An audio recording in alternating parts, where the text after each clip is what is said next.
ওনারা দুইজন কিন্তু অ্যালোপ্যাথিক ডাক্তার। আমরা যা পারি না ওনারা তা হেল্প করেন, আবার অ্যালোপ্যাথিকে যেটা হয় না আমরা এটা হেল্প করি। এমনি ভাবে কিন্তু আমরা চিকিৎসাগুলো চালাই। আমাদের মধ্যে একজন ডাক্তার রয়েছেন, পরিচয় নিয়ে কথা বলার জন্য একটু কেমন লাগলো টেস্টটা? আসসালামু আলাইকুম ওয়া রাহমাতুল্লাহি ওয়া বারাকাতুহু। আমি ডক্টর মোহাম্মদ আসলাম, বিএইচএমএইচ, বিএইচবি ঢাকা, বিএইচএমএইচ অনকোর্স ঢাকা বিশ্ববিদ্যালয়।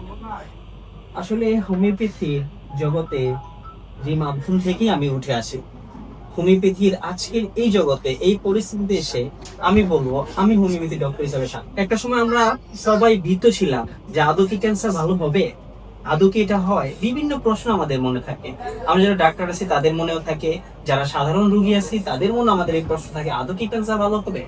সেই প্রশ্নের উত্তর আমি এখানে পেয়েছি।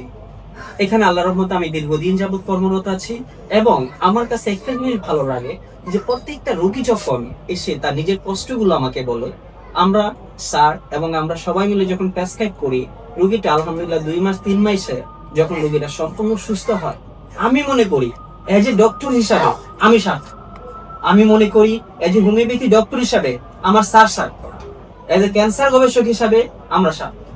বিশ্ববাসীকে আমার কাছে আমার পক্ষ থেকে একটা অনুরোধ, যারা এখন পর্যন্ত বড় বড় রোগে আক্রান্ত আছেন, ক্যান্সার, কিডনি, এইডস, থ্যালাসেমিয়া এবং যে কোনো প্রকার জটিল কঠিন রোগে আক্রান্ত আছেন, হোমিওপ্যাথিতে আলহামদুলিল্লাহ আল্লাহর রহমতে এখন সম্পূর্ণরূপে 100% সুস্থ হয়।